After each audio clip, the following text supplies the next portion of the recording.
economic and food security for families with children in Puerto Rico. My name is I'm the Advocacy Director at the Instituto del Desarrollo de la Juventud, or Youth Development Institute, for those who still need to catch up on their Spanish classes. If you're not yet familiar with our work, we are a Kids Count partner in Puerto Rico and a think and do tank exclusively dedicated to research and advocacy relating to the socioeconomic conditions of families with children and youth in Puerto Rico. We provide policy recommendations that promote economic mobility as a means of reducing the persistently high child poverty rate in Puerto Rico. I want to thank the Natural Resources Committee and their staff for providing the space and helping with logistics like escorting some of you into the building. And particularly, I want to thank Congresswoman María and Congresswoman Jennifer González-Colón for enthusiastically agreeing to co-sponsor this event and showing that food and economic security are nonpartisan issues. Healthy, thriving families contribute to economic development and they benefit us all. And so conversations that inform the development of policies that improve opportunities for families with children are necessary and they are important. So that said, we want to quickly welcome, we know that Congresswoman González-Colón is here to share a message. So we want to go ahead and welcome her.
bipartisan support in both issues.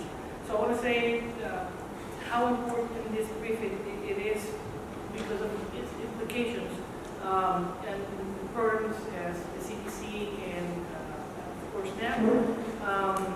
I'm proud to lead both initiatives here in Congress and across the Senate because we don't have senators elected from Puerto Rico. So we work in both chambers. And you will see in a few minutes with this panel how studies show that CTC is one of the most powerful weapons against poverty and have a significant impact in the economic well-being of low-income families within families with children, and of course the difference that will make in Puerto Rico. Research has shown that a modest amount of cash income in early childhood can be transformative for children living in poverty, and that these extra incomes will facilitate the infant development and reduces the incidence of low birth weight as well. You will see some of that in the materials panelists at the Institute. And again, thank you for organizing this again. This is not the first time the Institute has been showing up here in Congress, working hard. But also, this tool will also suggest that boosting working families' income can expand as well opportunities for children, such as improving school performance. That is always about performance is related to poverty in some places. Puerto Rico is the U.S. jurisdiction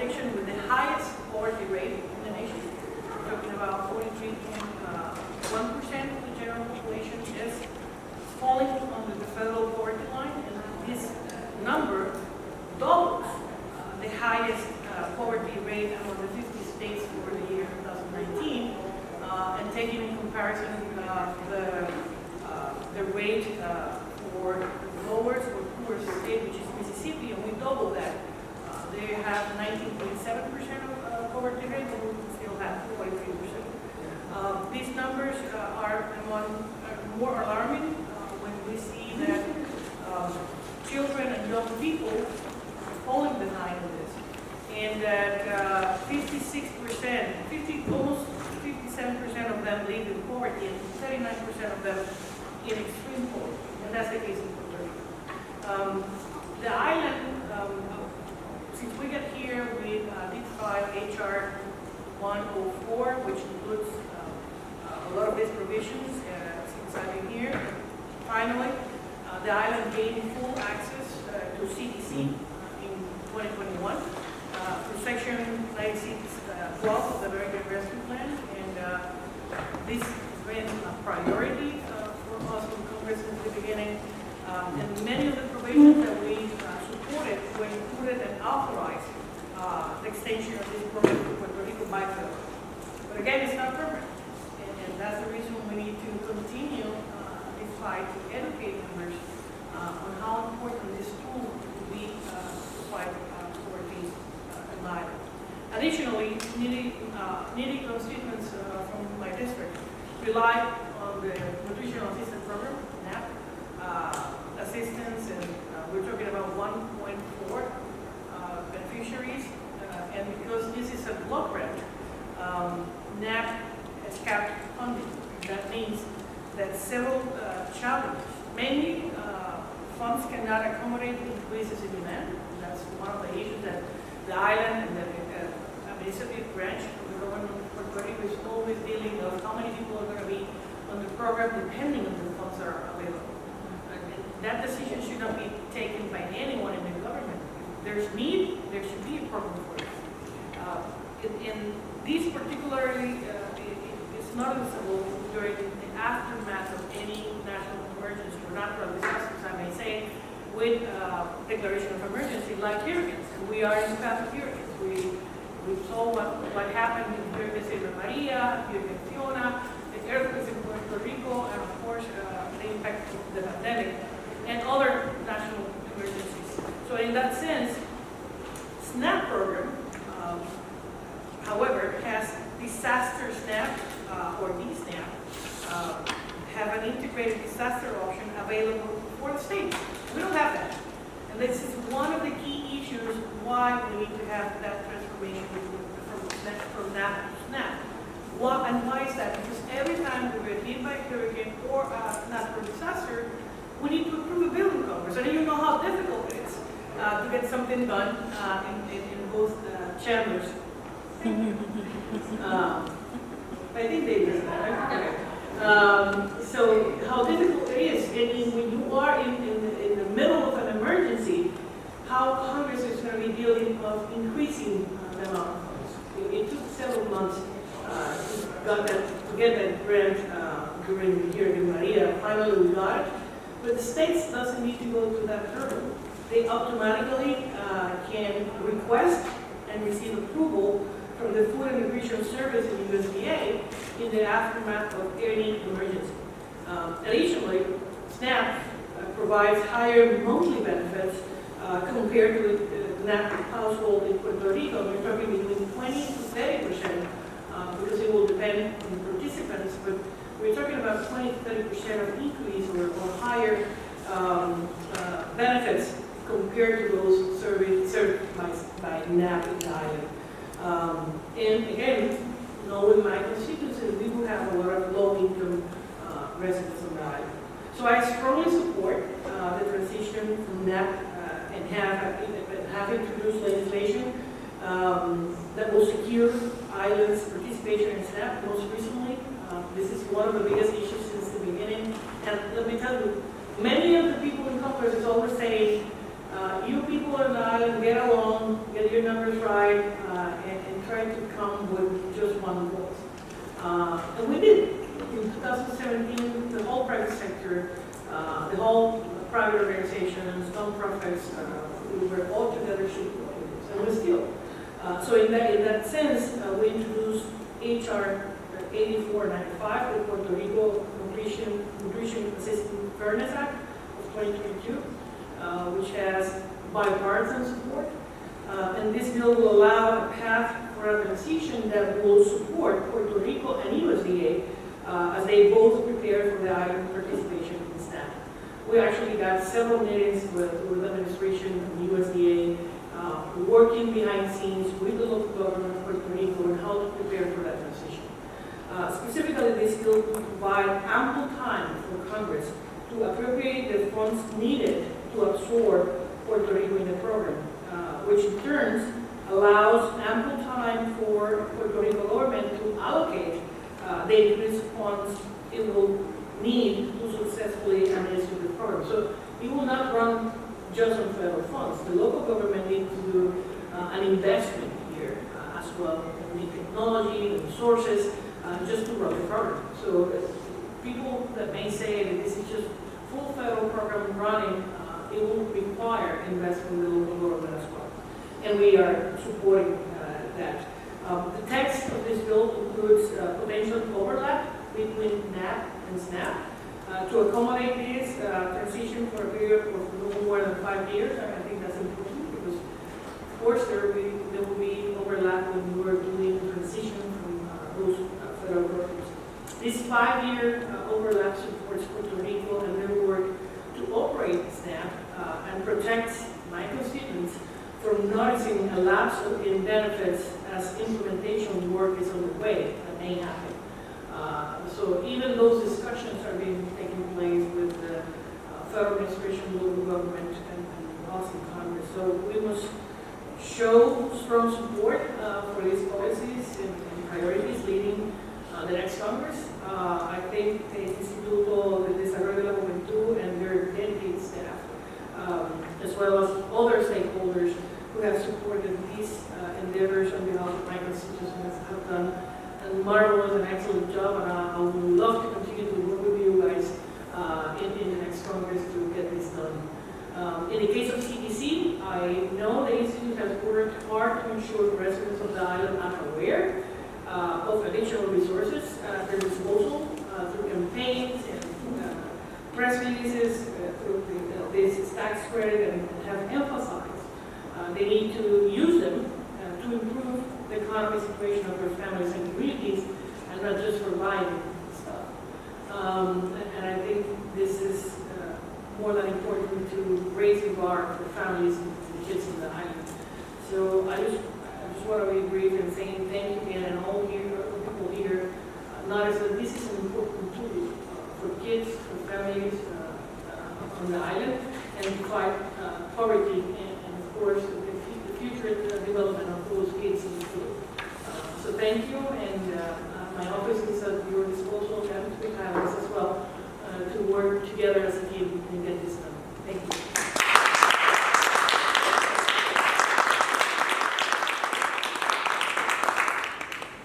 Thank you so much, Congresswoman Rosalyn, for that message and for your continued commitment to improving the lives and economic opportunity of families and children in Puerto Rico. Thank you also to their staff. They've been very helpful.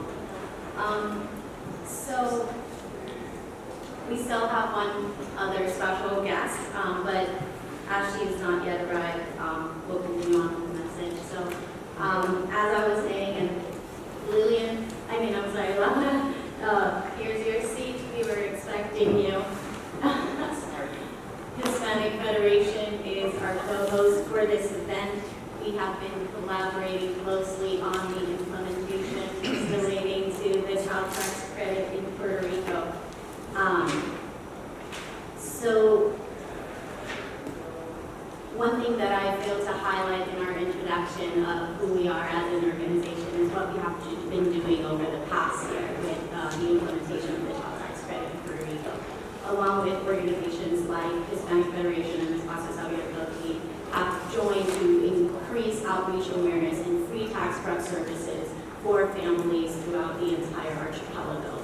And so that has been some crucial work that has really informed some of the issues with implementation and the child tax credit reaching families in Puerto Rico. But before we get into all the discussion, I wanted to give a brief background that's important for us to have some context. So 4 years ago, in this very same room, we briefed on the impact that Hurricane Maria had on financial, medical, emotional, psychological well-being of children in Puerto Rico. And that disaster struck on the heels of a decade that was characterized by economic stagnation, financial, housing, and fiscal crises. One that kept 6 out of every 10 children in poverty. And at the time, we highlighted the need to correct through congressional action policies that were disparately available to residents in Puerto Rico. And in that moment in time, we highlighted in particular the need to make the child tax credit accessible to families that had less than 3 children in Puerto Rico, and to increase the nutrition assistance program block grant.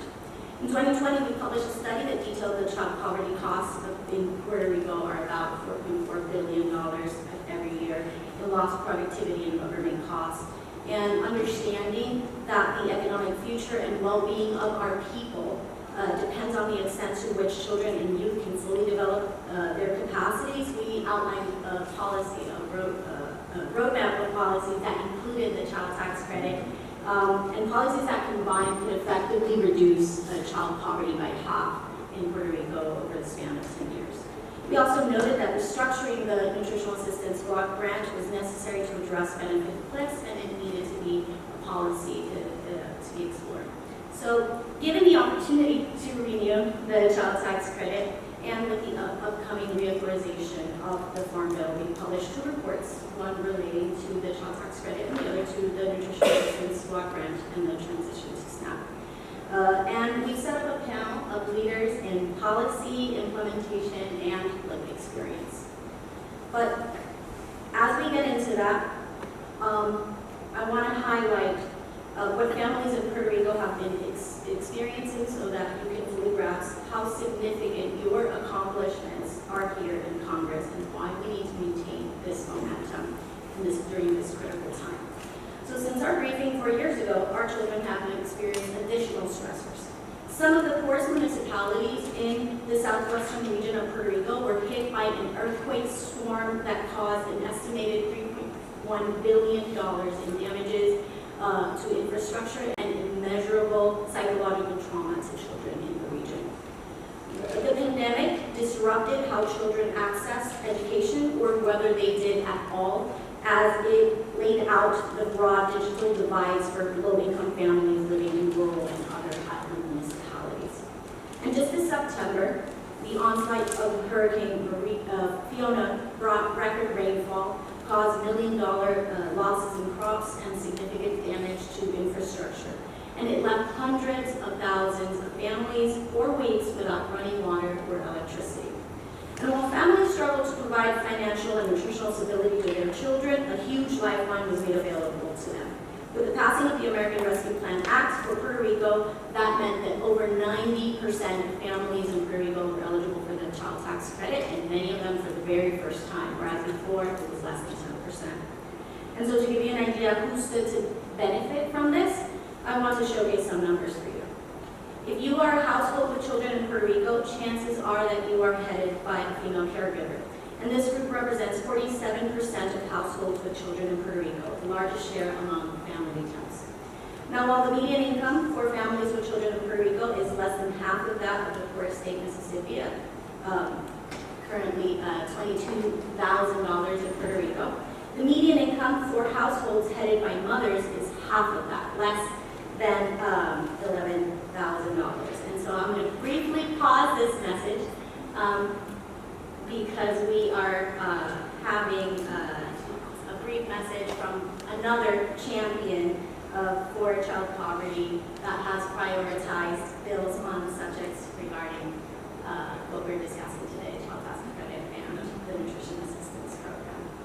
And so, are we welcoming Congresswoman María?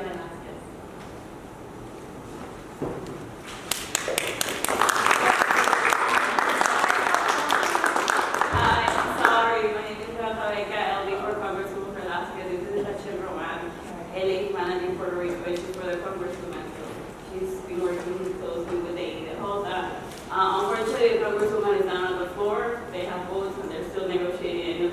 budget packet, so I'm not sure she's gonna be able to make it, but she sends her regards and thank you to Carmen and Hispanic Federation for inviting her.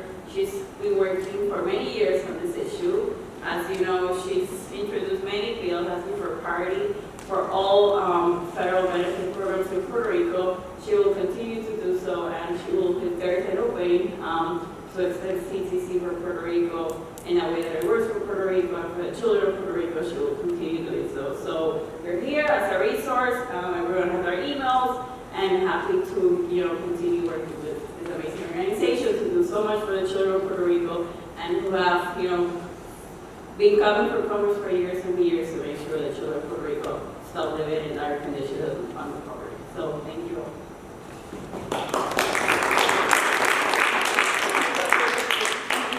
I apologize for that. This is what happens when you're trying to multitask and you're an expert unitasker.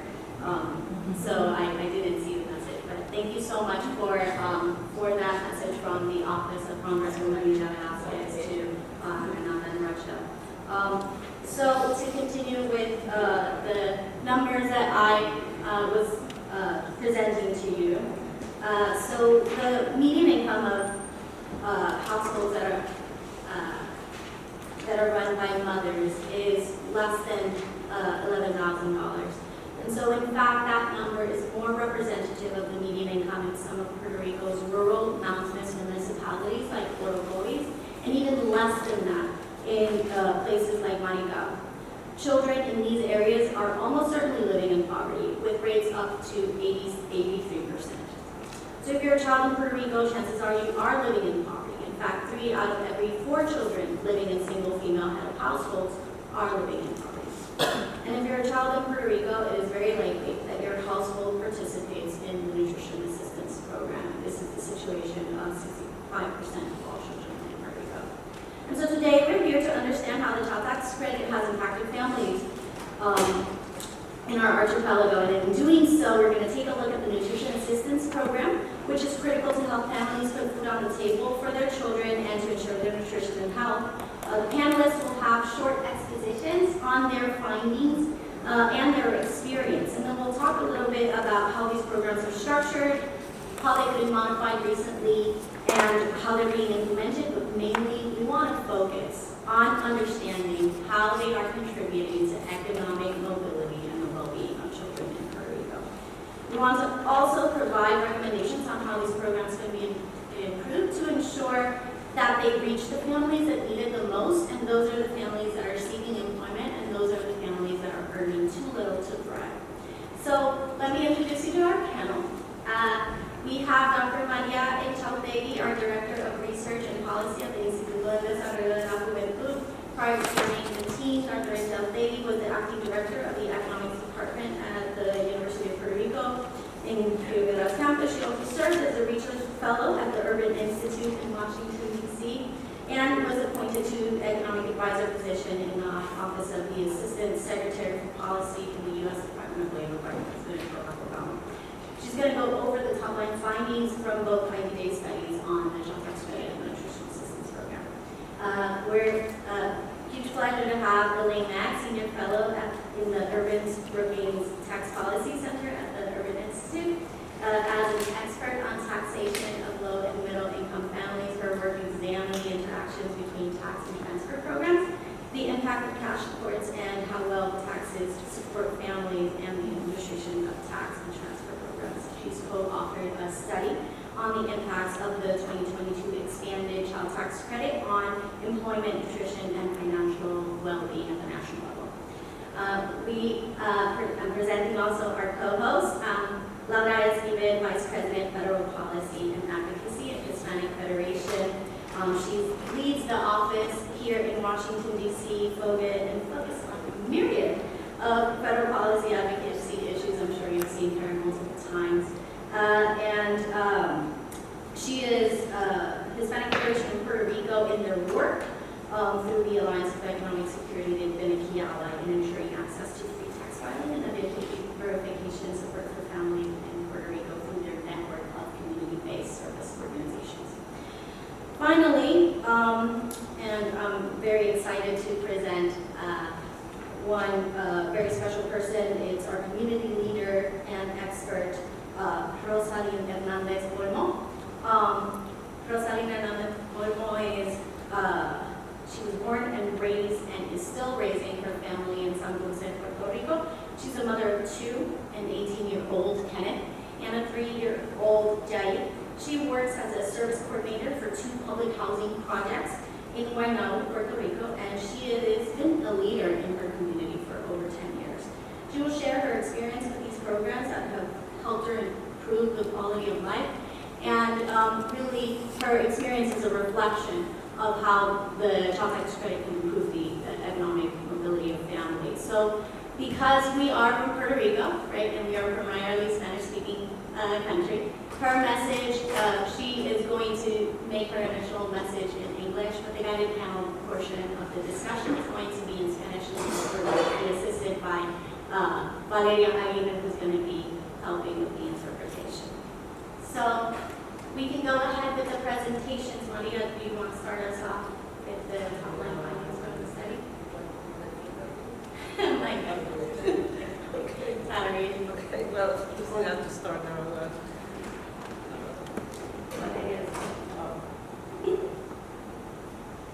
Yeah, good morning. It's a privilege for me.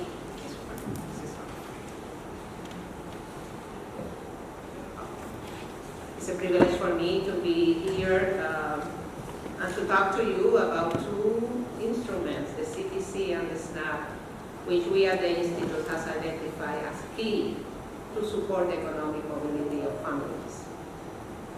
And interestingly also, when we look at the CTC and the data that we look at it, we saw a lot of connections actually in the data between these 2 programs. I want to tell you the story about how the CTC impacted families, hundreds of thousands of families in Puerto Rico. We did a 360 analysis of CTC impact using a variety of data. Today I'm going to focus on the quantitative data mainly. But this study, what is showing with all the data that we saw, is the drastic drop that the CTC brought to Puerto Rican families to an indicator that hasn't moved in decades. The other message I want to tell you is that children, when we talk to families and we saw how families spend their money, children were also at the core of expenses that family did on CTC. And finally, the CTC opened pathways to economic mobility. Beginning with these are the changes in poverty brought about by CTC. We started with a baseline in 2019. Maybe you have to remember that we are using data for 2019. That was the data that we had. In 2019, there was a CTC in Puerto Rico and a child tax credit, earned income tax credit too. The earned income was only local and very limited in size. And the CTC, as you may know, was only applicable to families with 3 children or more. So simulating that, we get a poverty rate of 55% for children. That was brought down to 39%, 16 percentage point drop in the CTC, in the poverty rate of children in Puerto Rico by the CTC in the year 2021. But even for families that were not able to surpass the poverty rate, the CTC had a big impact because the CTC brought the exclusion rate in Puerto Rico. 95,000 or more children overcame the poverty threshold with the CTC 2021.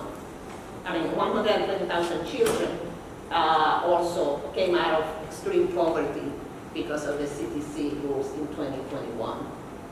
How this compare with the United States? In the United States, in average, people are estimating that the CTC reduced poverty rate by 46%. In Puerto Rico, the percentage change is not that big. We have a number of 29%, especially because Puerto Rican poverty is deeper. So it takes more money to move Puerto Rican families out of poverty. There is a lot of people who have very, very low income or no income. And the direct economic impact in the economy was almost $2 billion.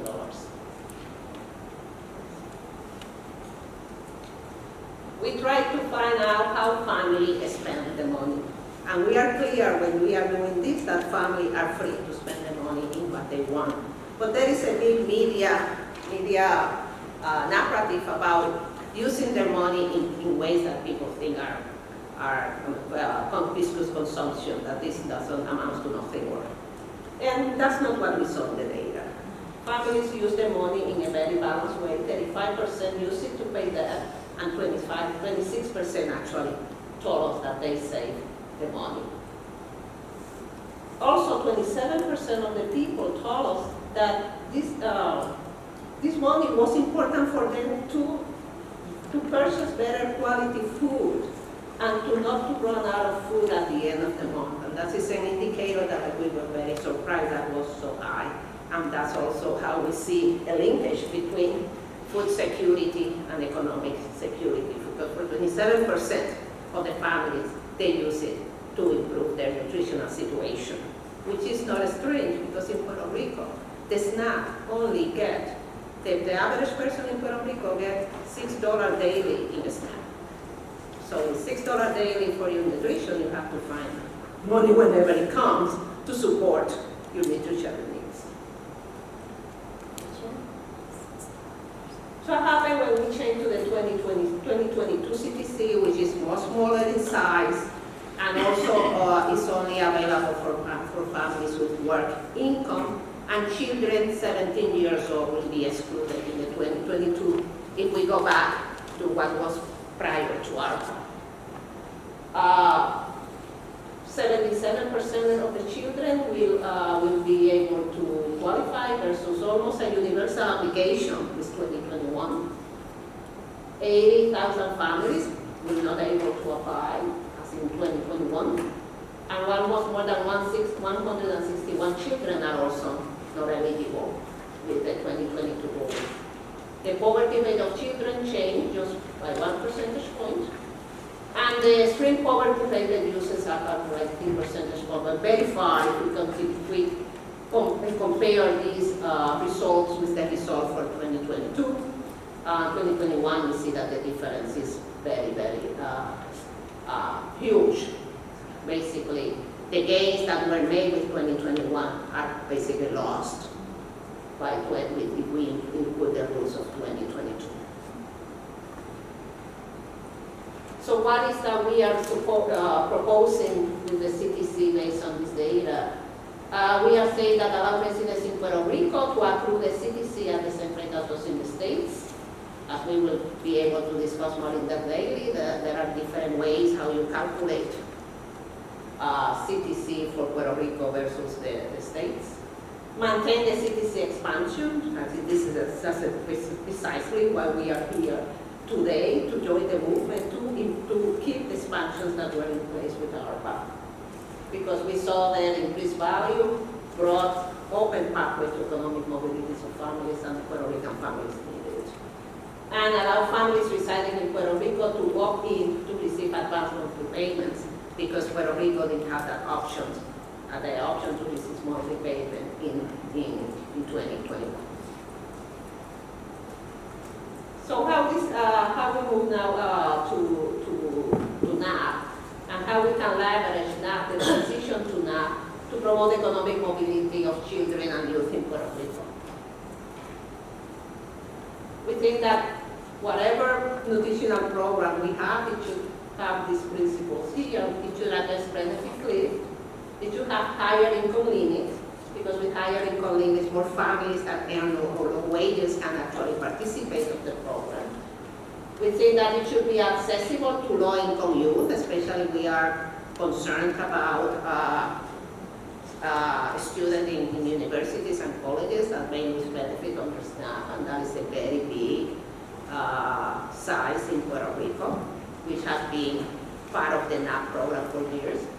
And also that the SNAP program could provide higher benefits, so really ensure nutrition and better health for Puerto Rican families. And also, we think that this program has to guarantee the stability in the face of emergencies. Emergencies are becoming like almost no emergencies. This happens all the time, and with the climate change, we think this is going to be more common. I think we need to have a program that is actually more agile in moving, in getting the aid to families that need it. Here I want to point to you, this is a lot of numbers, but at the moment of the writing of this report, and I think we have data for the first 8 months of the fiscal federal year, the average person in Puerto Rico was getting $171 per month, and the average person of the United States was getting $236. That means that if we take that and extrapolate that to the bigger population, the block grant at that moment in Puerto Rico was 57% below what it would be if they would be in a SNAP. So we have a gap, a very big gap to fill due to the limitation of the NAP block grant.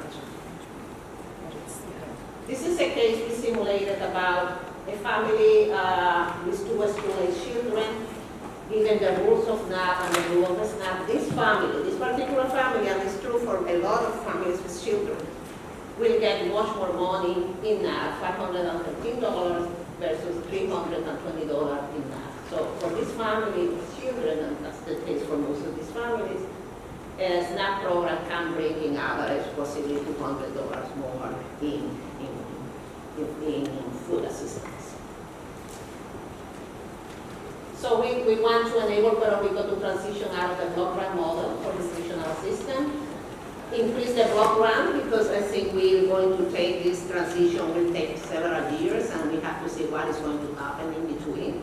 So we need to increase the block grant until the transition is effective. We have to create a permanent access to disaster money. So we don't have to go through all the, Congresswoman Jennifer Rosalyn was saying. Actually, if you read the report of the USDA, it took almost 7 months before that aid got to Puerto Rico into America. Allocate funds to develop a thrifty food plan. How much Puerto Rican family needs to put food in the table? We don't have that information on the thrifty food plans that we have for the United States. And allow low-income full-time undergraduate student SNAP eligibility, and this is part of a plan that has been also from other organizations in the United States, how to make SNAP accessible to low-income college students. I think that's all I have. Thank you, Maria, for sharing.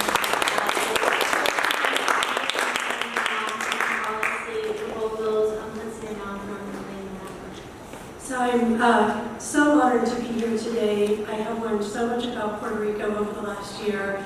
I think it often falls off the radar of what's happening in the larger program with the child tax credit in particular.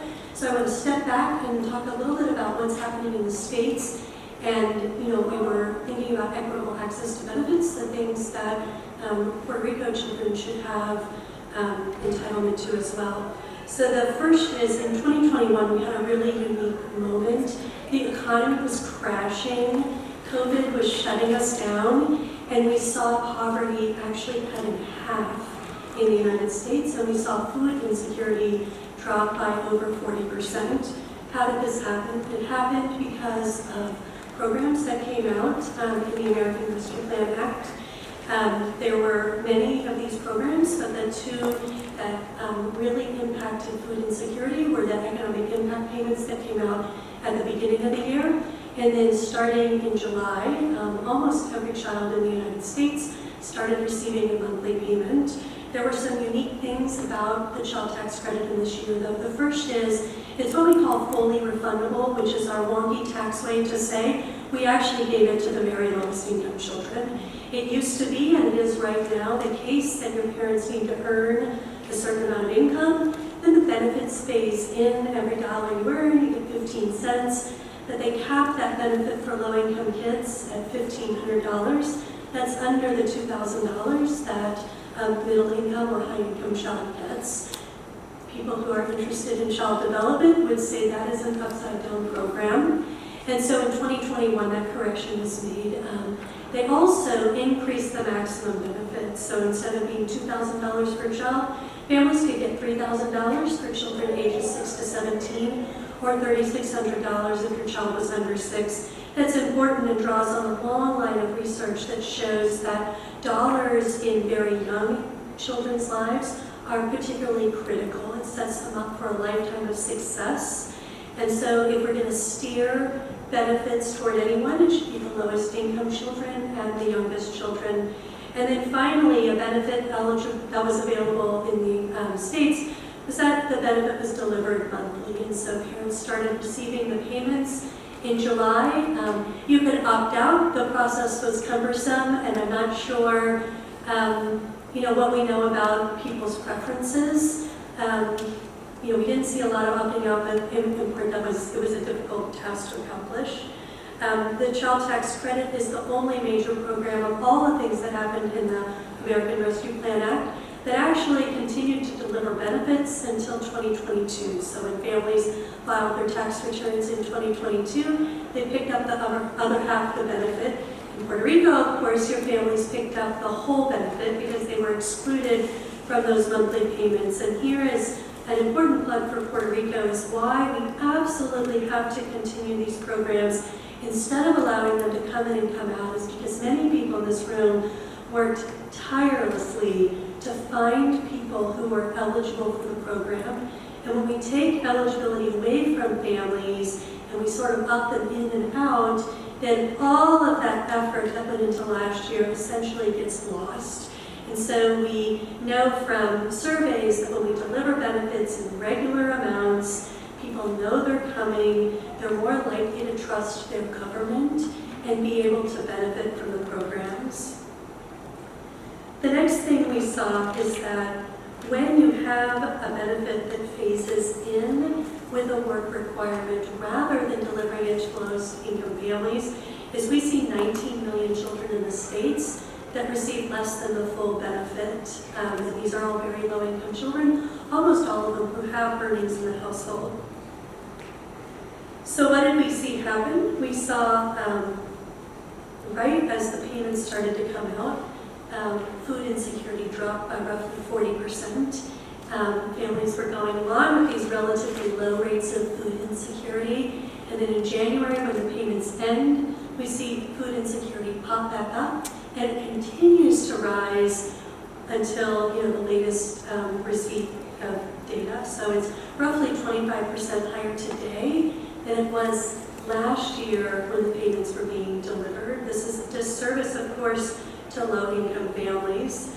And it's no surprise that food insecurity dropped, because in the States, we saw over half of people reporting they used those payments to purchase food, to either do exactly what Maria was talking about, either to get to the end of the month, or just to purchase higher quality food, which we know is what children and families need to survive. We asked folks in the survey at the Urban Institute, how did you feel about those monthly payments? And by and large, if you were low income, you reported liking those monthly payments. And so that's an important aspect of the benefit. I think people often don't understand when children are living in poverty, it's not because their parents, often it's not the case, their parents are earning a low amount in every single month. What's happening is people are coming in and out of the labor market, and that's particularly true of Black and Hispanic families, and it's a product of being historically disadvantaged in the labor market. So they're stuck in the jobs that are most tenuous, and so their incomes are bouncing all around, and a monthly payment can sort of take the edge off that bouncing around. What I want to leave with is two things. A cash benefit is important because we live in a cash society, and we know parents know how best to take care of their children's needs. In some cases, we saw parents report using the payments to pay for childcare, which enabled them to go to work, to pay for transportation, to pay for direct investments in kids, like after-school programs. But we also saw reporting using these payments for food. And the second thing is that we should think of these programs not as how much they cost us, but how much they save us in the long run, because they're an actual investment in children. And the research particularly in the health policy world, is rock solid that when we invest in children, we produce a lifetime of good benefits for these kids. They develop at better rates, and they are not faced with disadvantages. And so over their lifetime, we see lower spending on healthcare, and we see lower spending on remediating education issues that arise directly from living in poverty and having food insecurity. So thank you very much for this opportunity, and there's still time to make progress, and hopefully we'll prioritize the very lowest income children. Thank you so much, Elaine, for highlighting the true value of the child tax credit. Laura. Good morning. Thank you so much. Thank you, Ida, for being our partners in this here today and on the island to reach out to families and let them know about CTC. The work that you're doing and that you're talking about, Maria, is so important because there is no data, right? People are not collecting data on what is happening in Puerto Rico, and it's very difficult. It makes it very difficult to propose policy solutions without data. So thank you for your important work. So I'm going to talk a little bit about NAP and the NAP to SNAP transition and what do we need today from Congress to make that happen. You've heard little bits and pieces of an overview of the program. I'm going to try and give one quickly.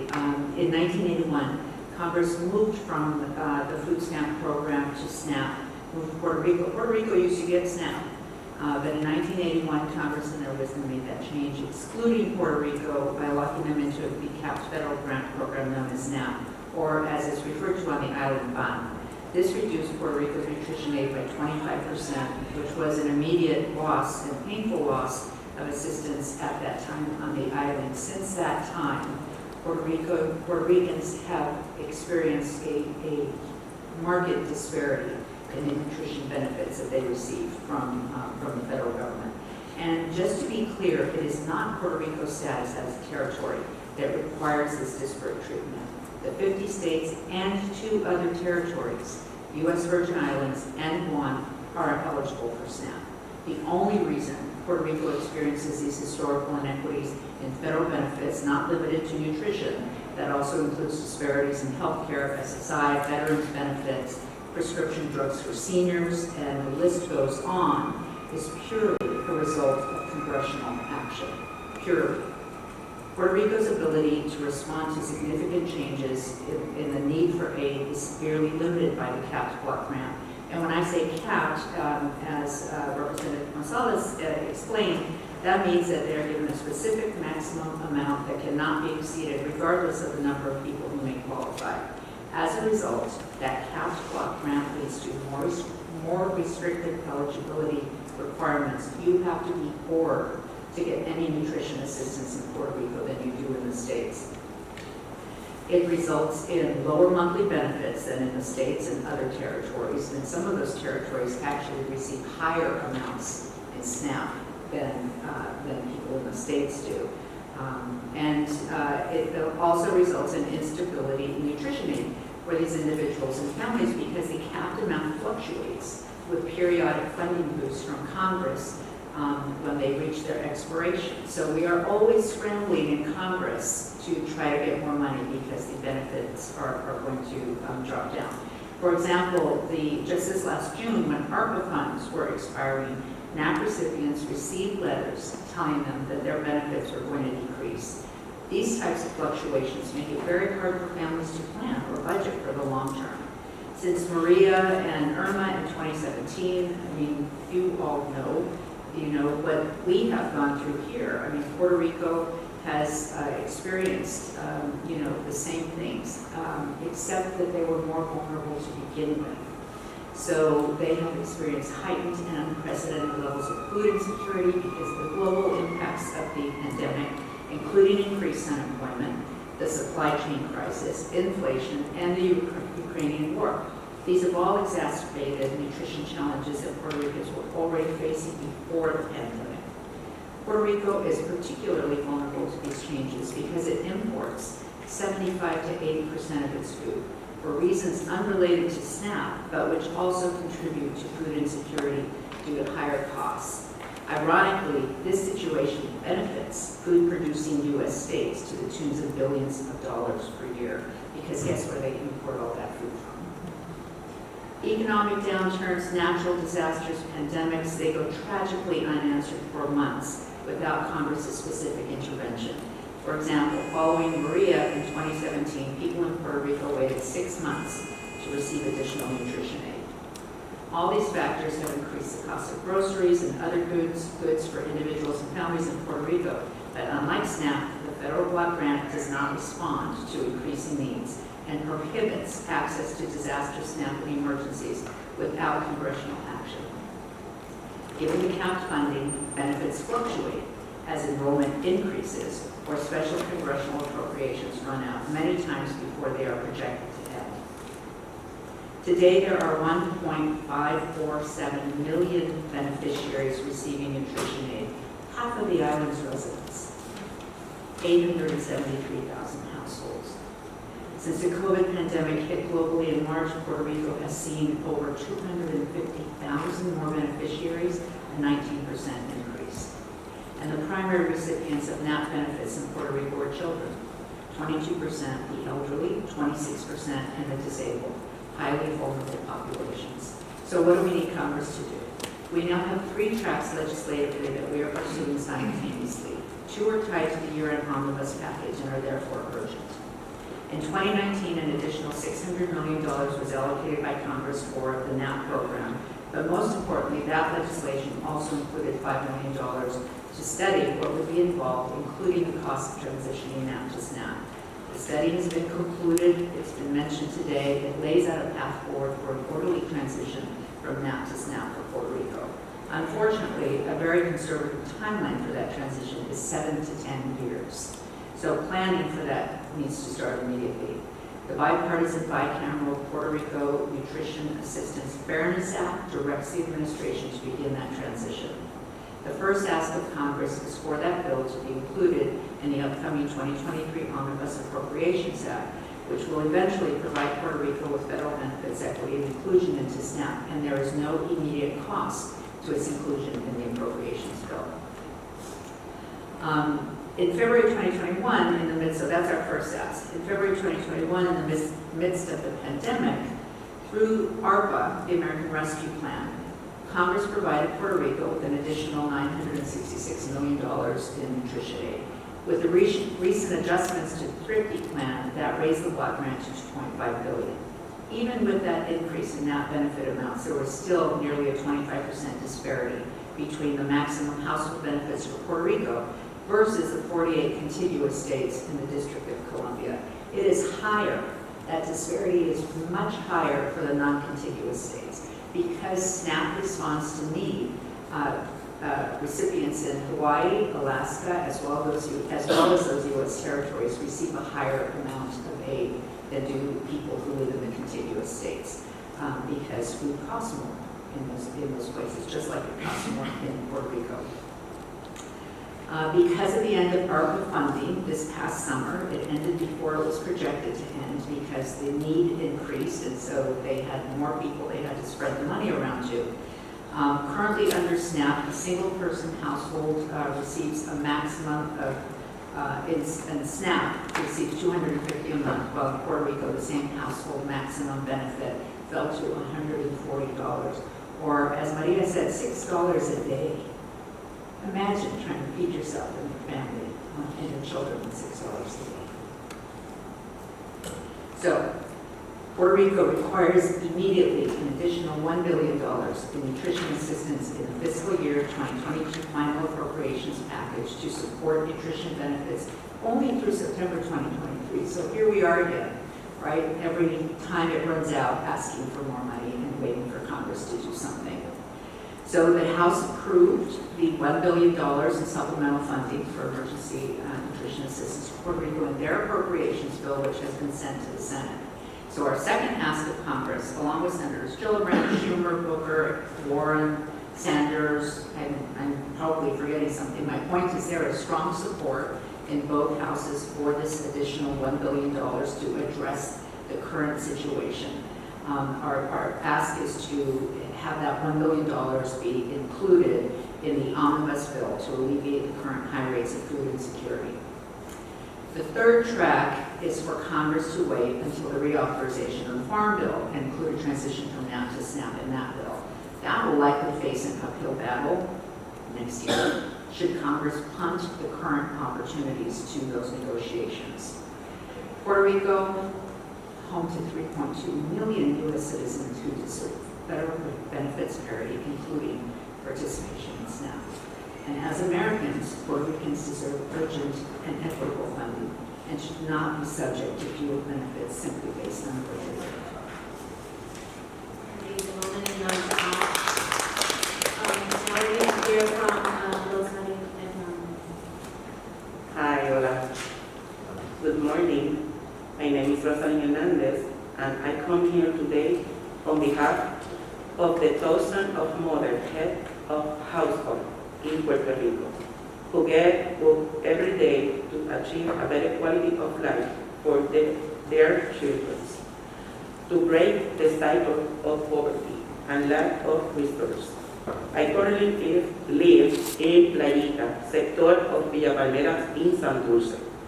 My community is located in an area of extreme poverty, high risk, and often forgotten. My family is composed of three: my two sons and myself, Kenneth, who is 18, and Alan, who is 3. My source of income at the moment is from my job, since I work full-time as service coordinator for a company subcontracted by the Public Housing Department, and I offer service to 2 public housing projects in Guaynabo. I'm also a social work student. Kenneth, my older son, like me, is currently employed and full-time student. Alan is in Head Start. I began to study nursing at the age of 17, and since then, I have never stopped working. I went from being a nurse, a medical volunteer, housekeeper, car washer, children tutors, cook, administrator of a senior center, security leader, to my current position. I have always been willing to put myself out there and have done what it takes to ensure a plate of food for my children. Even with full-time work, I still need assistance. I have had a number of challenges with Alan. Due to his health, Alan is a child with a severe environmental allergic condition. He is allergic to almost everything. Because an allergic reaction that complicates by directly affecting his lungs, causing asthma, which can result in pneumonia. He also suffers from severe atopic dermatitis. For me, as a single mother, it is obviously a challenge since it entails a constant financial expense. Visit to the doctor, paying for the treatment, getting the right food, and providing for everything is a challenge. His nutrition is very strict. The meal has to be lactose-free, and he cannot eat anything with water. His soap is specialized. Detergent can have odor. He is allergic to pineapple and peanuts and everything derived from it. We are of the same. There are 2 programs that have support my family that are everything that involves good, healthy food is twice as expensive. This year, thank God, I was given the opportunity to apply for CTC, which helped me and my family at the crucial time. Before, I had not able to participate because I had only one dependent. But the window that opened up, I was able to take advantage of the opportunity. My son Kenneth was in the process of being moved from his store job to a more remote store in the area where we live with a promotion. He was working to work. When the money arrived, I was able to get him a car. Plus, he was able to enroll in college. Being able to job extra money helped us to keep Kenneth in his job and not affect the economic stability that he had achieved. I would love for the benefit to continue because, just as it helped me, I personally know many people who benefit and are able to do various things for their family. I have no problem filling it out and receiving it, but I still know people who have not received it, and it is much needed. The main objective of my job is to help able-bodied people improve their quality of life and work toward achieving economic mobility and full self-sufficiency. I identify with many of their stories because at one point I also lived in a residencial Las Margaritas, feeling what they feel and fighting day by day for a little more. I have an associate degree in nursing and am currently completed my bachelor. As time has passed as mother, volunteer, and worker, I have realized that we live in a system designed for those who are born into poverty to stay in poverty. I have witnessed how if you don't know your right and remain silent, others decide for you what they understand, if necessary, without knowing our real needs, and realized I needed to have a seat at the table because if not, my children were destined in high poverty if I did not wake up and started fighting for what we deserve. A life or a basic need cover, to be able to go to bed at night without thinking how we are going to spend with that week. A life with full opportunity for my children that will allow them to success in whatever they say their means to. I strive to be an excellent social worker in an organization that will allow the opportunity to support other mothers who are head of family, who have a better quality of life, a better health system, and economic stability.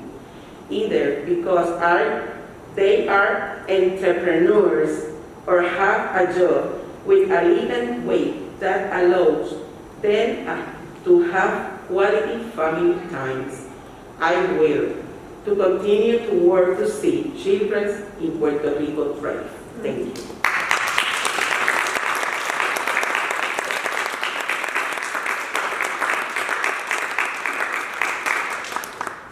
Thank you, Rosalyn, for that very honest message, for your advocacy, and for being here to help inform this conversation and help congressional staffers understand how important this benefit is to improve the economic mobility and circumstances of families nationally, and particularly families in Puerto Rico. I wanted to open up now the panel for a more conversational format. We have a couple of questions, but I wanted to pick up on something that Rosalyn said at the very end. So, because during this portion, Rosalyn is going to speak in Spanish, I need to make some accommodations here. So I'm going to move the podium to this side to have Valeria sit with us right beside Rosalyn. And then you can sit over here there.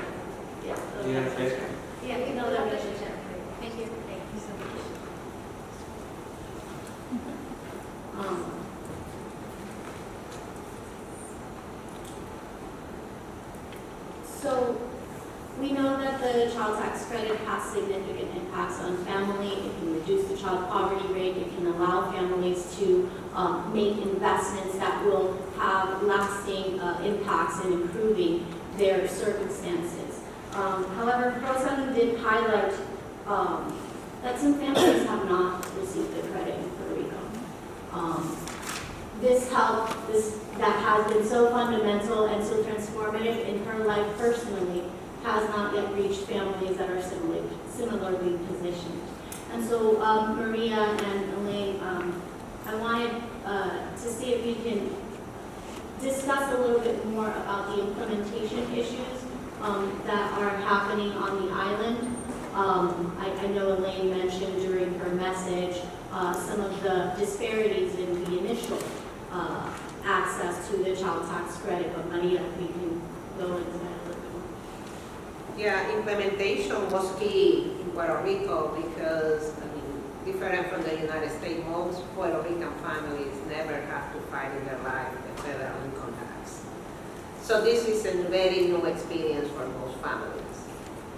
So getting these families to actually get related to the system, filing form, because now they have to file the working families have to file the local form and also the federal form, and many families with no income, they just have to file the federal income tax form. So it was a challenge to educate the population that this is what we have to do. This is a new experience for many families, and that experience opened all kinds of implementation issues, from language barriers, for inaccessibility to the tools that were available for the United States, from identification problems with the local identification cards. So there was a lot of implementation issues that came across. We were very early in the ground trying to identify these problems and participating in meetings where little by little we were able to bring some obstacles. But it took a while, and possibly for the next time we hope it to be better. Also, as Elaine mentioned, and we also see it in the data, Puerto Rico didn't get the monthly payments. Puerto Rico only got the one-time payments, which means Puerto Rico have this opportunity once to solve this problem. Maybe they will have it monthly, maybe they will across a year, maybe they were able to solve issues, but this was a once in a year, when they filed the federal form to fill the taxes. I think those are the main, and as I say, many Puerto Rican families have very low income and no work income. So these families also, not only they were filing taxes for first time, and sometimes in Puerto Rico there is a lot of split families between Puerto Rico and the United States, so there were issues also maybe with families of these children, parents of non-custodial parents of these children, also claiming this because possibly the father worked in the States and they were able and they were more related to the system. So we see a lot of problems like that, but mainly the ones that we saw was the identity problems, how to prove identity, and that is what was keeping families from getting the benefits. As one mother tells us all the vicissitude that she does, and she ended up telling me, now I have to wait 165 more days to get the CTC. So one of the reasons we operate assistance programs through the tax system is that 90% of families with children are in the federal income tax system, very different in Puerto Rico. But it makes it an attractive source because families are already interacting with the system. And then the second thing is tax programs are not first come, first serve. Everyone who's eligible for a tax benefit actually receives it if they apply, unlike the restrictions that are put on block granting programs. And so there's some really good things about operating in the tax system. The bad thing is the IRS literally knows almost nothing about you if you don't have wage income and if you haven't filed a tax return in the past. And so what makes sense for the states may not make as much sense for Puerto Rico with very little connection to the federal income tax system. And so I think what needs to happen is there needs to be authorization for the IRS to actually use the data sources that are in Puerto Rico to find families. So if NAP is a program that covers almost all low-income families with children, then the IRS needs to have access to that data so they can find the families and let them know this is the benefit you're eligible for. And that's a real disconnect in what's sort of currently allowed under, what the IRS operates under right now. And can I just add really quickly that when we say there were problems with implementation, we're talking about things like in the US, they created a simplified one-stop page, online page to apply. It took a year to create that for Puerto Rico because there needed to be some tweak in the language in Treasury. It took a year for Treasury to change that language. When we say there were problems with identification, the U.S. rolled out part of the system was a virtual ID program, and the name escapes me right now, but that program had a problem recognizing dark-skinned people. So that was a problem not just in Puerto Rico, but across the U.S. So these were, there was problem after problem. They were not easily solved, and it took a long time to do it. Coupled that with having to reach these people and educate them. People who've never filled out a federal income tax form before about why they needed to do that. It was a very tough slog, and the final numbers demonstrate some real success, mostly by the people on the ground doing the outreach and designing the programs to do that education. Indeed, and Rosalyn, estábamos justo preguntando sobre los retos de implementación que había mencionado que familias aún no han recibido este beneficio. ¿Qué reto has visto tú, verdad, en las familias que han recibido el beneficio? I just repeated the question. Sí, hay aún en el hoy, hay familias que no lo reciben, ya sea sabemos que es una gestión de IRS, por corroboración de identidad. So still today, we know that there are families that have not received credit, and that's due to a corroboration of identity offers. Y podría decir también, como es algo nuevo, la campaña de educación, porque mucha gente tiene miedo.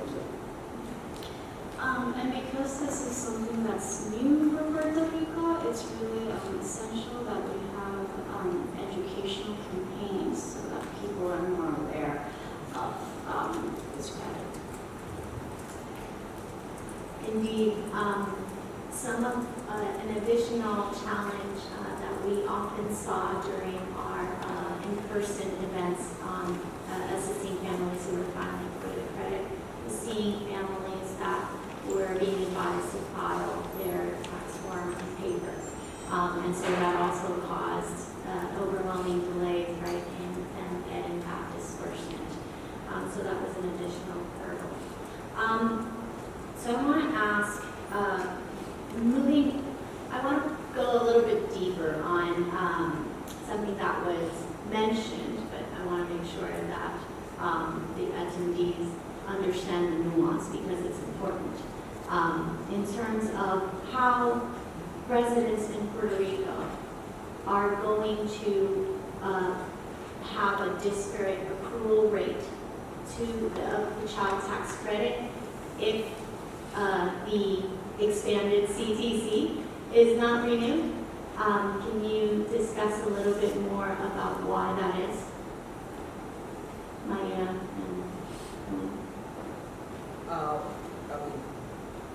I got confused with this one. Well, no, what I was saying is that in 2022, the way the law treats people that doesn't file income taxes is different from the way for the CTC, the way it treats people that have file income taxes. So Puerto Rico usually file under that law on the group that if you don't file, if you don't have income that is taxable in the federal law, so this is how you claim the CTC. And so that means because of that, Puerto Rico, a similar situated family in Puerto Rico and in the United States will get less money in the CTC, the great possibility of depending because there is a phase-in. So what it will get, I mean, we calculated almost like possibly it reaches the maximum for a Puerto Rican family would have to be like $19,000, while the maximum for a U.S. similarly situated U.S. family would be like $12,000. So we see an opportunity there in the long run to try to correct that unequality. So the CTC has a long history. It's introduced in 1997. It's a $400 credit. No low-income families get it at that time. It's just for middle-income families. And then as the CTC expands, they try to connect it to some other tax policies. And they create this kind of odd rule that says, if you're in a special group of people with 3 or more kids, you can get part of your CTC as a refund if you have payroll taxes that are in excess of your earned income tax credit. So in the States, this largely becomes totally obsolete. No one uses this rule because everyone's getting the earned income tax credit and they qualify for these other reasons you can get the CTC now. If you do not, if you're in Puerto Rico, you do not qualify for the refundable child tax credit unless you have 3 or more children. And of course, families of 3 or more children are relatively rare. And so it ends up meaning that Puerto Rico gets almost no benefit.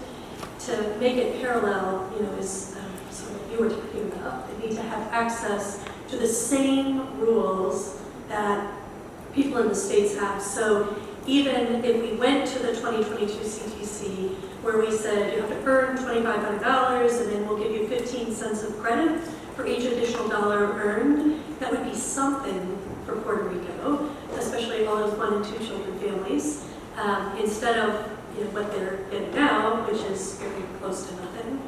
So there's a reason to think you might want to have parity for the calculation of this refundable piece, and the refundable piece is important because that's the piece you get even if you don't owe federal income taxes. So it's the only piece that can get to low-income families. And that's expiring. We all know that that's expiring. That expanded implementation of the child tax credit is also something that we are pushing very hard to be included in the omnibus, not just for Puerto Rico, but for all low-income families across the country.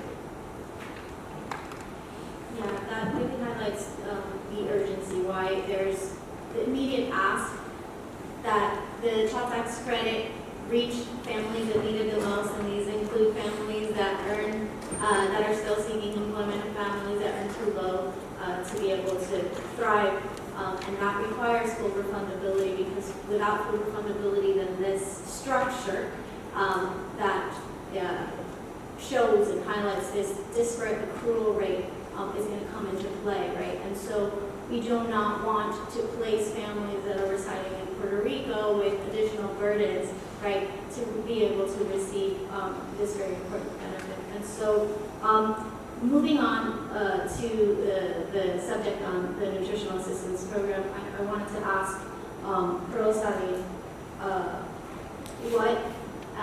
¿cuáles son los retos que tú ves en los servicios del PAN, ¿verdad? Y cómo ayudan o no a la familia a lograr alcanzar, ¿verdad?, esa estabilidad nutricional? ¿Y cómo crees que, ¿verdad?, esas cosas se pueden arreglar? So I asked Rosalyn about services that need improvement within the nutritional assistance program in order to be able to allow families to attain economic and nutritional security. Comienzo contestándote lo último. Yeah, so I'll begin answering the last question. ¿Cómo podría arreglarse con la igualdad? It would be fixed with equality. El servicio, ¿verdad?, nutricional es una ayuda porque realmente no te da para, o sea, para adquirir la comida necesaria para tu sobrevivir un mes. Yo que trabajo, So the nutritional assistance program is necessary because in Puerto Rico, with what low-income families earn, it's really not enough to be able to pay for food. yo trabajo, tengo un niño con una nutrición especial. Los alimentos nutritivos son los más caros. I work, I have a child with special nutritional needs, and healthy foods are the most expensive. Por lo tanto, es una ayuda, pero no resuelve el problema de una, ¿verdad?, calidad nutricional adecuada como todo ser humano merece. So it is a help, but it does not solve the problem of being able to purchase foods of quality and healthy nutritional value as all humans deserve to be able to have. Es un complemento. Y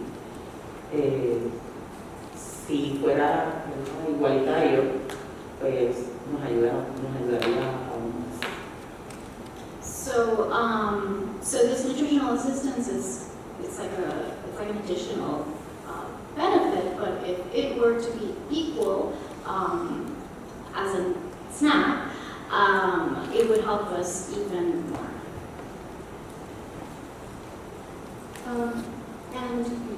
Laura, did you have any other comment on this? I know that you mentioned the 3 available opportunities to address this. We're urging, right, for congressional action in the short term. We're urging for congressional action in the medium term. There's going to be things that need to happen in the long term. What's important the takeaway that's important to have out of this conversation is how are these actions going to impact economic development, right? What are the gains that we're going to see? And I know that Elaine mentioned a little bit of information on that. Can you expand on that? Well, sure. I mean, I did mention what needs to happen, you know, and the urgency, right, which is why this panel is so timely. If those 2 things, the supplemental $1 billion and the approval from Congress to transition Puerto Rico from NAP to SNAP do not happen before the end of the year, it is likely not going to happen. And so, you know, as much as important as the question is about what are the economic benefits, I mean, the economic harms are really much more clear. The economic benefits, not only to low-income people, and, you know, as Elaine mentioned, I mean, we talk about the economic benefits because we need to make that argument for some people. That's what they want to hear, right? But what Elaine talked about is just as important. I mean, brain development in children, right? If they don't get enough food. You know, I mean, what will happen if this doesn't pass is almost to me more important than the economic benefits. But the economic benefits, obviously, it will continue based on the data, you know, to help lift families out of severe poverty, not out of poverty, out of severe poverty, as well as, honestly, provide an economic boom to these states, to the food-producing red states, mainly in the South. We produce wheat, we produce cattle, we produce, you know, pork, all of these things that Puerto Rico is the 3rd largest importer of U.S. goods and products behind Mexico and Canada, if you can believe that. So the economic benefits will not just be on the island, they will be here in the States. Right, so the benefits of healthy children, it's not just a direct benefit to the child, it's a benefit to the society as well. So we have very good data that when a child is under-resourced when they're very young, the brain actually grows at a different rate than a high-resource child, so less brain matter, which is shocking, right? And then if they begin school and they're hungry, they're not ready to learn, and they end up doing, you know, they're much less likely to graduate graduate from high school. If they do graduate from high school, they're much less likely to get a college degree, and they're much less likely to have a job that can support themselves later. So all of these things cost society a whole bunch. So we end up having additional education supports because we didn't provide adequate support in the early years. We end up needing larger SNAP benefits when people are in adulthood because of health harms that they've suffered throughout childhood. The healthcare system gets taxed more than it should because we've set people up for bad health outcomes that we then have to pay for on the back end. And so it's an unfortunate part of budgeting is we really think about these near-term, 10 years, but these are really long-term outcomes. The most recent report that came out on Ways and Means literally wipes these benefits away in the first footnote of the report while expounding on the costs of these programs right now. And so we need to think about these long-term benefits. They're not just for the kid, they're for everyone in this room because we all benefit from a healthier society, a better educated society, and these have opportunities for mobility as well. So we help a kid out in childhood, and it produces even more mobility later on in life.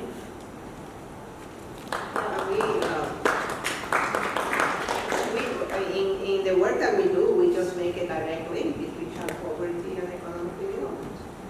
These children grow up. They will become adults at some point. I mean, we keep thinking about these children as children, but they will become adults at some point. They will be less likely to attend the university. They will possibly have more health conditions as adults. And so really, it's productivity loss for us in Puerto Rico, where we must need stable economic development in the near future. Indeed. So before we close out, I wanted to open up the panel for questions from the floor. If any staffers have any questions that they want to address to any of the panelists, feel free to raise your hand. Any questions at all? Yes. I was hoping you could dive into the second opportunity here, the $1 billion supplemental. So the $1 billion additional nutrition assistance was passed as part of a disaster supplemental by the House. So the House passed a couple of their appropriations bills, not all of them, but some of them, and sent them over to the Senate.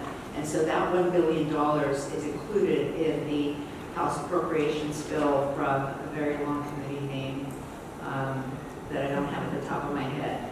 But so what we need is, well, first of all, we need Congress to come to an agreement on an appropriations bill and to have that $1 billion included in the Senate version of it because it's already passed in the House.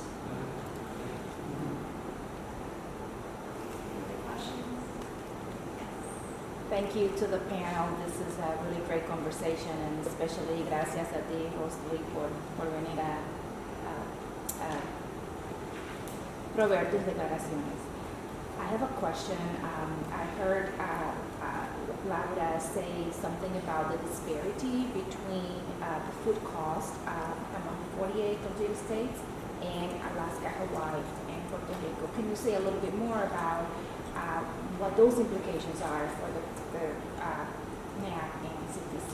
Sure. Yeah. So the contiguous states, as well as the District of Columbia, and the non-contiguous states, Alaska, Hawaii, and the two territories I mentioned, U.S. Virgin Islands and Guam, all participate in SNAP. And the way the SNAP program is structured is that it does respond to need, and it also responds to costs. So to the cost of a particular state. And so because the cost of food is higher, the cost of everything is higher on an island or on a remote state, for a remote state like Alaska, they get higher SNAP benefits. Don't hold me to this, but I think Guam might get like $800 a month. I mean, like it's a massive change from what even the contiguous U.S. states get.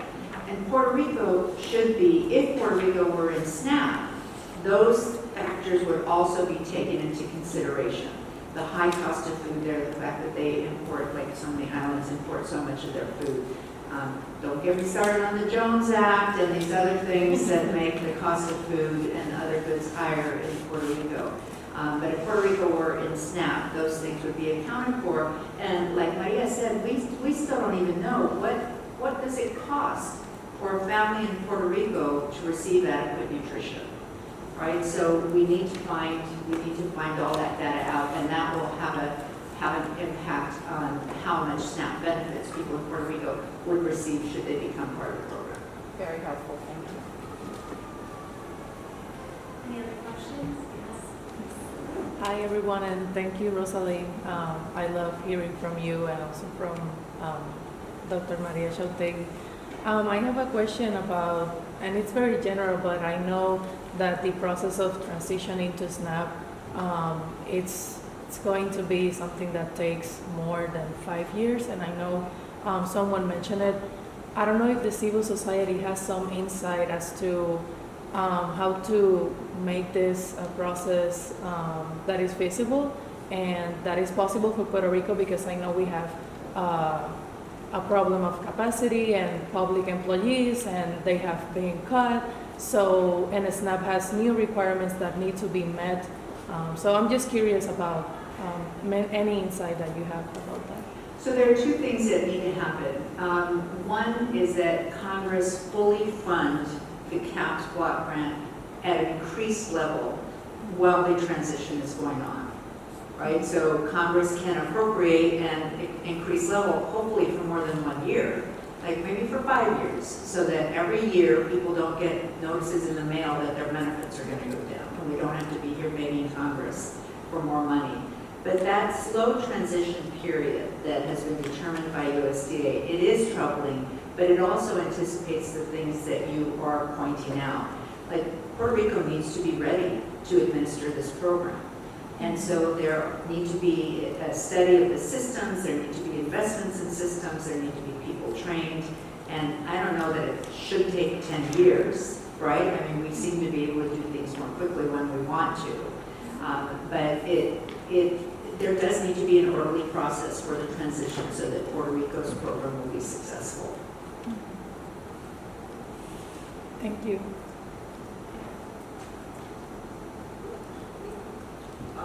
Yeah, I mean, a lot of the issues that you mentioned into the transition are there. I mean, there are also the vendors, for instance, how all these vendors are going to move. It's not only the transition from the people in the offices, all the vendors that are now, and very small vendors that are in rural areas possibly. Remember, the NAP program has done a lot of changes following some guidelines, and up to a few years ago, 25% of the NAP would be catch out by families. And the reason why it could be catch out is because they recognized that there were a lot of rural vendors that didn't take the system. So people still is supposed to be used for food, but still people could use these small vendors that were not in the system. So that's another part of the transformation of the transition that also have to be put in place, and also how Puerto Rico we are now coming out of the debt. Maybe there will be there is some positive economic growth, but Puerto Rico will have to put more people in these offices and also put more money into these offices, because the NAP only cover 50% of the administrative costs. So but as Laura says, we have been able to do things when we want to do it. For instance, the stimulus packages during ARPA, the Hacienda people actually did very well with that implementation. So we have to see. Thank you. Yeah, to add to that, you mentioned, about making the process more visible, and I think making sure that you create feedback loops that involve different stakeholders who are going to be affected, by the transition process is very important to ensure that everything is done in a way that's effective and that responds to, the needs and challenges that are faced by different people that are affected. Anyone else wants to ask a question? If not, we'll be very mindful of all of your time. We're very grateful that you all took time out of the sun today to be here with us and to participate in this discussion and inform your board. You've heard from the panelists, the ask is, simple on the short term, simple, challenging, but important. On the short term, we need the child tax credit to get to the families that need it the most, families like Rosalyn, who are seeking pathways towards economic mobility. We need the full refundability to achieve that. On the long term, right, there's a conversation that needs to be addressed about the inherent disparity in the structure that was partially addressed by ARPA, and we're very fortunate that that happened. Very excited about the results that that had in reducing the child poverty level last year, but there's still work that needs to be done. And the same with the conversation on the transition to SNAP, allow residents in Puerto Rico to participate in that SNAP program, and in the meantime address the block grant amount to ensure that the benefit levels and the income levels match those of residents in the United States. So with that said, I want to thank the committee staff, and I want to thank the staff from the offices, and I want to point you all to this delicious food. Please help us consume. We cannot have a conversation on food insecurity and let food go to waste, so let that not hang in your conscience. So we'll be around if you have any questions. Thank you. Thank you.